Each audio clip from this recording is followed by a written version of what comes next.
कर्नाटक कांग्रेस नेताओं का एक ग्रुप गुरुवार को नई दिल्ली पहुंच चुका है और इन सभी लोगों ने कांग्रेस के राष्ट्रीय अध्यक्ष मल्लिकार्जुन खड़गे से मुलाकात की है।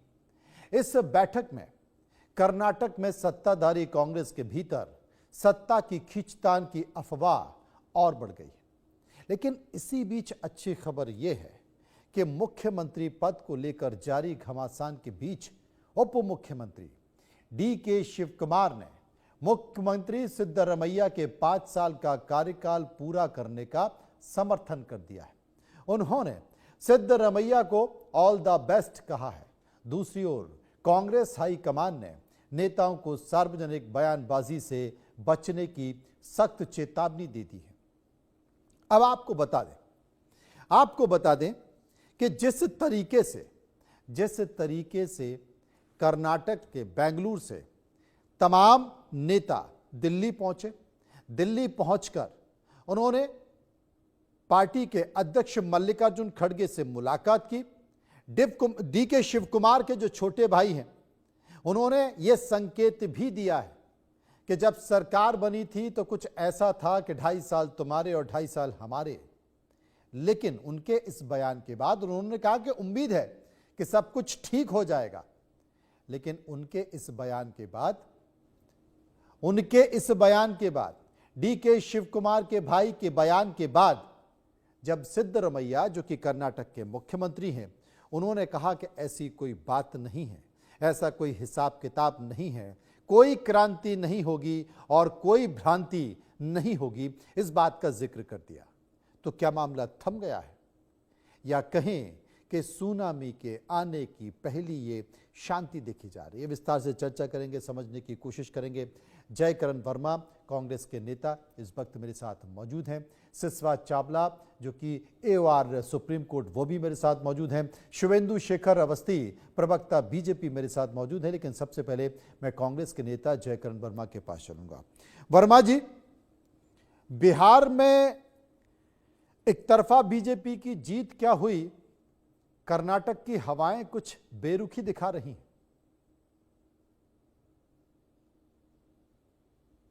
नहीं, देखिए मनोज जी, आपने दोनों सवाल और जवाब का दोनों आपने कह दिया। एक तरफ आपने कहा कि उनके करीबियों ने खड़गे साहब से मुलाकात किया, दूसरी तरफ आपने कहा कि डी.के. शिवकुमार साहब ने उनके कार्यकाल को अच्छा कहा, उन्होंने सराहना की। तो इसमें कुछ कहने, सीखने और किसी बगावत की या गुटबाजी की बू नहीं आ रही है। ये पार्टी का सिस्टम है। और रही बात मुख्यमंत्री बनने न बनने की, तो हर छोटा से छोटा कार्यकर्ता चाहता है कि मंत्री बने, विधायक बने, मुख्यमंत्री बने, प्रधानमंत्री, हर आदमी की चाहत होती है। ये हमारे पार्टी का अंदरूनी मामला है। इसमें कहीं से ऐसा कुछ नहीं है कि जिससे हम कुछ कहें, आपसे टीवी पर बैठकर चर्चा करें, ऐसा कुछ मुद्दा नहीं। शुभेंदु शेखर अवस्थी प्रवक्ता बीजेपी हमारे साथ मौजूद हैं। शुभेंदु जी, जयकरण जी ने कह दिया कि साहब देखिए, एक तो जो डी.के. शिवकुमार हैं वो अपने तमाम समर्थक विधायकों के साथ दिल्ली पहुंच गए। दिल्ली पहुंचकर उन्होंने पार्टी के राष्ट्रीय अध्यक्ष मल्लिकार्जुन खड़गे से मुलाकात कर दी।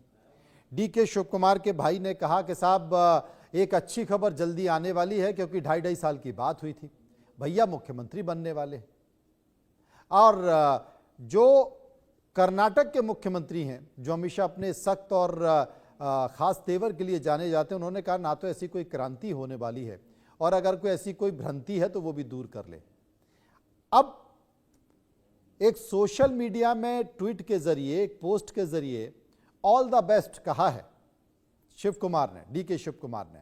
ये ऑल द बेस्ट को हम कैसे देखें? देखिए, वैसे तो ये कांग्रेस के अपने घर का झगड़ा है और घर के झगड़ों में हम प्रवक्ता लोग क्या बोलें, फिर भी जब झगड़ा चौराहे पर आ जाए तो पड़ोसी को देखना ही पड़ता है कि भाई कौन कौन लोग लड़ रहे हैं, घर के लोग। तो इसलिए जवाब भी दे रहा हूं। जिस दिन हम बिहार जीते थे उसी दिन मोदी जी ने एक भारतीय जनता पार्टी के राष्ट्रीय कार्यालय पर एक बड़ा संबोधन किया था और उस संबोधन में उन्होंने एक बात कही थी जो आपके इस विषय से मिलती जुलती है। सही जगह पहुंच गए आप। उन्होंने कहा था कि कांग्रेस में एक बड़ा डिवीजन होने वाला है, एक बड़ी डिवाइड होने वाली है कांग्रेस, दो पार्ट में बंटने वाली है कांग्रेस। हमको लगता है ये उसी के संकेत हैं। शांति कितनी भी हो, पर जिस तरीके के वातावरण है, जिस तरीके के कर्नाटक के अंदर एक बगावत का वह है, कल दोपहर तक आपको समझ में आ जाएगा। मैं क्यों कल दोपहर तक कहता हूं कि कल दोपहर तक बड़ा क्रूशियल है। खड़गे साहब कोशिश करने में लगे हैं, पर कोई सुनने को तैयार नहीं है। सिद्धिरमैया साहब ने कहा था कि हम 2.5 साल के लिए, ऐसा वो लोग कह रहे हैं, उनके भाई कह रहे हैं या बहुत हमारे सूत्र कह रहे हैं कि 2.5 साल के लिए ही उनको बनाया था। अब उनसे बहुत सारे लोग खुश नहीं हैं, बदलना चाहिए। ये झगड़ा है और मेरे को लगता है कल दोपहर तक, कल शाम तक इस पर एक बड़ी सूचना आपके चैनल पर भी मिलेगी। पर मैं वापस कहता हूं कि समस्या कहाँ है, ये आज भी कांग्रेस को समझ में नहीं आ रही है।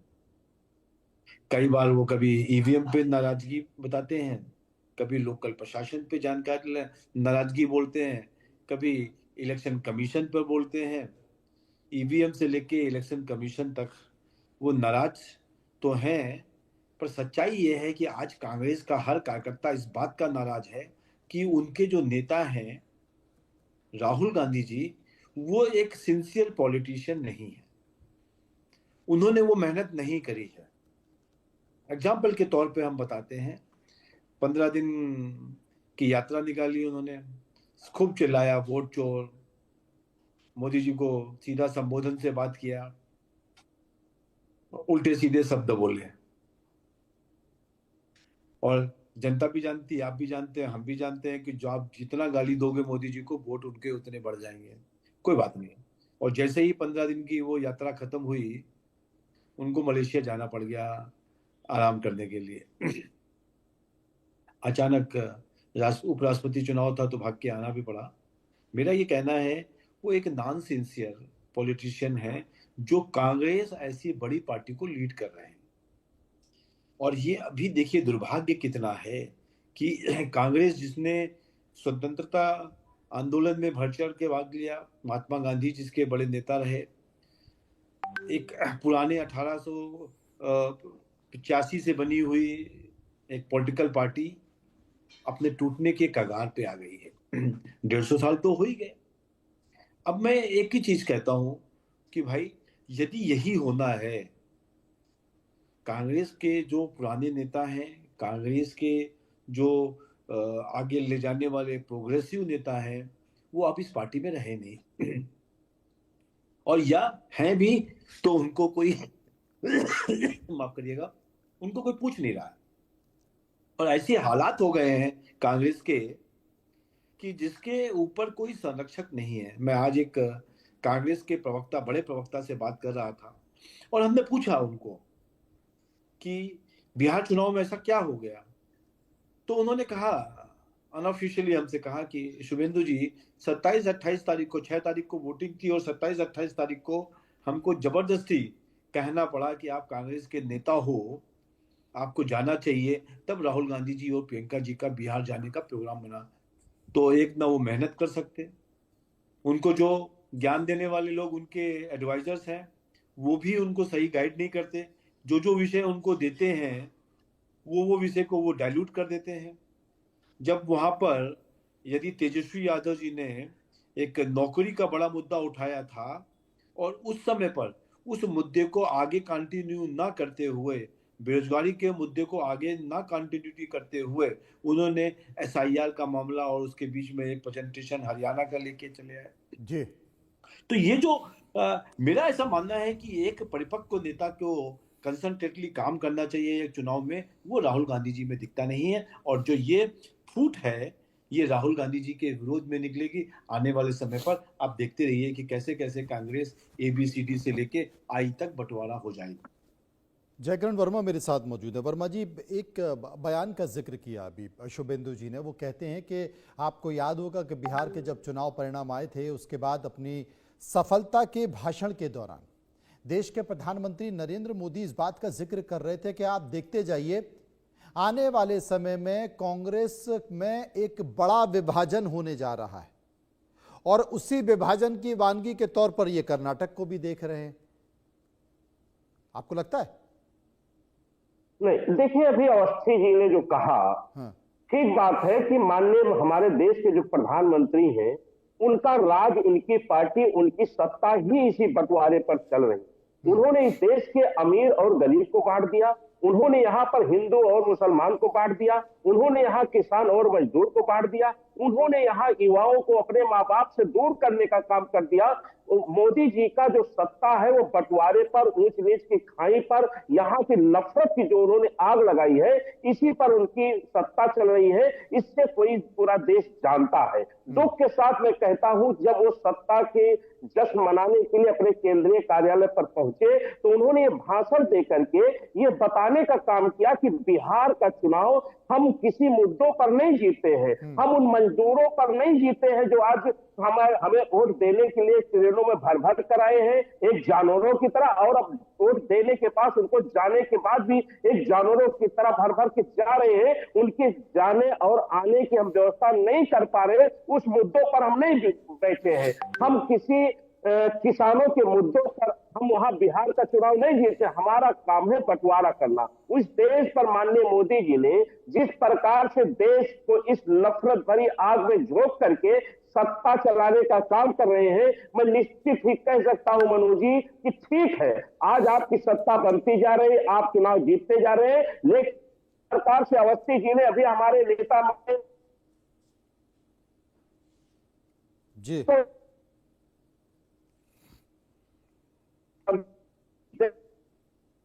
देश के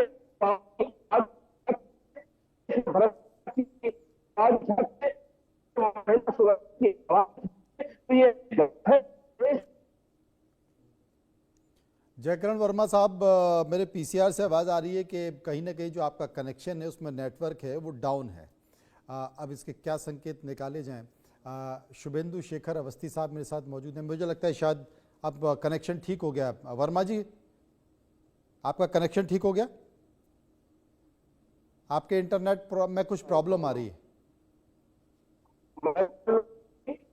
अभी भी परेशानी आ रही है, आवाज आपकी साफ नहीं आ रही। किसी को बोल के एक बार कनेक्शन को ठीक करा लें। शुभेंदु जी, अगर तमाम तरह की बातों को देखें तो प्रदेश अध्यक्ष के तौर पर डीके शिव कुमार हैं और 2.5 साल के वादे को याद करने की बात उनके भाई कर रहे हैं। हालांकि मुख्यमंत्री कहते हैं कि कोई परिवर्तन नहीं होने जा रहा और जो 17वां बजट है वो खुद पेश करने जा रहे हैं। और डीके शिव कुमार ने अपने समर्थकों से कहा कि चिंता मत करो, मैं लाइन में सबसे पहले नंबर पर हूं। शिव कुमार ने यह भी कह दिया है कि कोई भी पद स्थायी नहीं रहता है, वो प्रदेश अध्यक्ष का पद छोड़ सकते हैं। इस बात का भी जिक्र उन्होंने कहा है। तो ये पद लेने की बात, पद छोड़ने की बात, 2.5 साल के सीएम के रोटेशन के फार्मूले की बात जो कि तय हुआ था, उनके भाई खुद इस बात का जिक्र कर रहे हैं। मुझे लगता है कि कर्नाटक की राजनीति में एक बड़ा तूफान आने वाला है। मैं इसलिए भी इस बात का जिक्र कर रहा हूं क्योंकि मुख्यमंत्री सिद्धरमैया ने मंत्रिमंडल में व्यापक फेरबदल की बात कर दी। किसी भी राजनीति में, किसी भी राज्य में जब मुख्यमंत्री पर संकट आता है, उसके पद पर संकट आता है, तो वो सबसे पहले मंत्रिमंडल विस्तार की बात करते हैं। वो इसलिए करते हैं कि अगर कोई मंत्री भाग भी रहा हो, उनके खिलाफ कोई अगर आंदोलन कर रहा हो, उनके खिलाफ कोई मुहिम छेड़ रहा हो, तो उसे इस बात का भय और डर होना चाहिए कि यार कहीं मुझे मुख्यमंत्री पद से ड्रॉप ना कर दिया जाए। देखिए, जब बहुत कमजोर होता है परिवार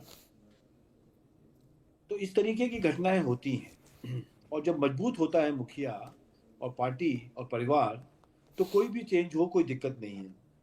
हमने एक बार उत्तराखंड में किया था, हमने गुजरात में किया, हमने बहुत जगह पे किया, और कई बार तो जब हमने चीफ मिनिस्टर बनाया तो जिसको आप और हम नहीं सोच रहे थे वो भी लोग चीफ मिनिस्टर बने, चाहे वो राजस्थान हो चाहे वो मध्य प्रदेश का केस हो।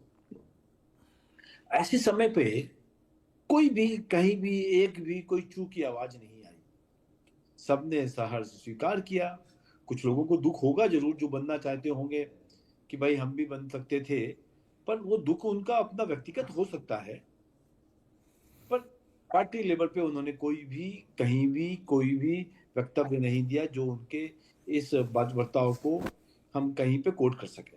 पर वहीं देखिए, एक स्टेट का चीफ मिनिस्टर और उसी स्टेट का अध्यक्ष आपस में किस तरीके की बातचीत कर रहे हैं। तो ये घर में टूट फूट की निशानी है। और यहीं पर आप देखो कि कांग्रेस का एक बड़ा तबका, शशि थरूर ऐसे लोग जो राष्ट्रवादी लोग थे, जिनको जो ऑपरेशन सिंदूर के बाद अमेरिका भी गए, ऐसे लोगों को कांग्रेस ने साइडलाइन कर रखा है। और वो लोग वहां पे ज्यादा व्यापक तरीके से आगे हैं, जो लोग नहीं होने चाहिए या जिनको भारत या एक लॉन्ग टर्म विजन को लेकर काम करने की ना आदत है और ना ही सोच है। तो अब जो फर्क आ रहा है, कांग्रेस को ऐसा लग रहा था बहुत वर्षों से, और वो जिन लोगों के द्वारा, मैं फिर से बड़ा ऐसा सेंटेंस बोलने जा रहा हूं जो कहीं ना कहीं आपको मेरी बात को समझाएगा कि कांग्रेस कहीं ना कहीं, और कांग्रेस को तो छोड़िए, राहुल गांधी कहीं ना कहीं विदेशी ताकतों से मजबूर होकर अपने बयान दे रहे थे। हमको कई बार ऐसा लगा। और जब उन्होंने कहा कि जैसा नेपाल में हुआ है वैसा हम भारत में हो जाएगा, जी श्रीलंका में हो सकता है तो भारत में क्यों नहीं हो सकता, बांग्लादेश में हो सकता है तो भारत में क्यों नहीं हो सकता, इस तरीके की बातें जब उन्होंने कही, जैन जी को डिस्टर्ब को एक इग्नाइट करने की कोशिश करी, तो हमको लगा कि राहुल गांधी देश के लिए बात कर रहे हैं, देश के विरोध में बात कर रहे हैं। ठीक है, ये उनकी सोच है, उनका प्रयास है, उनका जो बताने वाले लोग हैं वो समझे। परंतु जब उन्होंने ये बात भी कही कि बिहार में जाति के हिसाब से जनगणना होनी चाहिए, तो हिंदुओं को बांटने की भी बात करी। कहीं ना कहीं उनके जो आका लोग हैं, चाहे वो सोरस हो चाहे कोई और हो, उन्होंने जो उनको ज्ञान दिया है उसके हिसाब से वो अपना प्रयास कर रहे हैं। पर इन सब प्रयासों में भारत को बांटने का ही एक उद्देश्य है, जिससे कि उनकी सरकार बन सके। और उसके बावजूद भी पहली बार हम देख रहे हैं, इतने ज्यादा सीटों के ऊपर जब भारतीय जनता पार्टी और एनडीए को एक बड़ा बिहार में वोट बैंक मिला, तो हमको समझ में आया ये भारत बंटने वाला नहीं है जाति के हिसाब से, ये भारत विकास के लिए चलने वाला है। और 2047 तक, मैं फिर बोल रहा हूँ, राहुल गांधी जी और उनके प्रवक्ता के माध्यम से दर्शकों को बताना चाहता हूँ कि 2047 तक हमने अपने प्रोग्राम्स तय कर रखे हैं, हमने देश को आगे कैसे लेके जाना है, भारत विश्व गुरु कैसे बनेगा, इस सब की रचना कर ली है। बस आप अपना दायित्व तो पूरा करते रहिए, इस देश के मुख्य धारा में जुड़े रहिए, देश को तोड़ने का काम नहीं, देश के साथ को बढ़ाने का काम करिए। यही हमारा आपसे रिक्वेस्ट है। फिर भी हम जानते हैं कि आप अपने परेशानी में घिरे हैं, आप अपने समझ से घिरे हैं, आप उससे बढ़ के नहीं बात कर सकते, तो हमको कोई अपेक्षा भी नहीं है कि आप इन विषयों को लेकर बहुत ज्यादा हमको सहायता करेंगे। जयकिरण वर्मा साहब मेरे साथ मौजूद हैं। वर्मा जी, आप मानते हैं कि जो दिल्ली है, कांग्रेस का दिल्ली है, वो कमजोर हुआ है? लगातार एक के बाद एक जो हार हो रही हैं, राज्यों में हार हो रही है, लोकसभा में हार हो रही है, उससे कांग्रेस के कार्यकर्ताओं पर, उनके मनोबल पर असर पड़ रहा है? क्योंकि कई जगह लगातार इस बात की चर्चा चल रही है, कोई भी पार्टी जीतती है तो स्वाभाविक तौर पर उसके नेतृत्व को, उसके नेता को बधाई का पात्र माना जाता है। लेकिन क्या आपको लगता है कई राज्यों से जिस तरह से आवाज़ निकल कर आ रही है,